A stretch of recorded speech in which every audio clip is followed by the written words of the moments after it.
Bro, gua tahu lo itu orang baik. Lo nggak pengen nyakitin orang lain. Lo pengen bikin cewek yang lo suka bahagia. Lo pengen nyenengin teman-teman lo. Lo pengen nyenengin orang tua lo. Itu niat yang bagus, tapi lo pernah nggak ngerasain ketika lo udah baik sama semua orang, tapi lo masih merasa ada yang kurang, seakan-akan hidup lo tuh masih belum seperti yang lo inginkan. Entah itu lo malah dapet friendzone dari cewek, lo malah nggak dihormatin sama teman-teman sepergaulan lo akhirnya jalanin hidup atas ekspektasi orang lain. Pada akhirnya lo nggak bahagia, lo nggak puas sama diri lo sendiri. Mulai muncul emosi negatif dalam diri lo. Lo mulai iri sama orang lain, lo mulai nyalahin orang lain, merasa rendah diri dan lainnya. Emang ini agak tricky bro. Di satu sisi lo pengen baik, tapi kalau lo terlalu baik malah diremehin orang.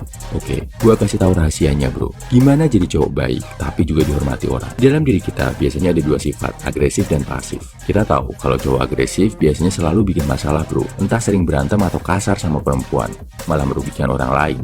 Jadi terlalu agresif juga nggak baik, tapi jadi cowok pasif juga nggak baik bro. Lebih sering rugiin diri lo sendiri, orang bisa seenaknya sama lo. Terus yang baik gimana? Di antara agresif dan pasif, ada yang namanya sifat asertif. Sifat asertif ini adalah titik seimbang dalam bersikap sebagai cowok bro. Orang yang asertif itu berani menunjukkan dirinya tapi dengan cara yang lebih elegan. Bersikap asertif berarti lo berani menyampaikan pendapat lo, apa yang lo suka dan gak suka. Lo punya standar, gak peduli itu teman, pacar atau keluarga. Lo bisa nunjukin sikap tanpa membuat orang lain merasa gak nyaman. Lo harus biasain bersikap asertif bro. Awalnya mungkin gak nyaman, apalagi buat lo yang orangnya gak enakan. Gini bro, rasa gak enakan itu sebenarnya muncul karena lo gak pengen dinilai jahat sama orang lain. Lo cuma pengen terlihat baik supaya orang seneng sama lo. Tapi akhirnya malah jadi bumerang buat lo sendiri, karena orang bakal ngerasa lo tuh gak punya standar. Orang gak akan respect sama orang yang gak punya standar. Mulai sekarang, coba dari hal-hal simpel bro. Ungkapin apa yang lo pikirin.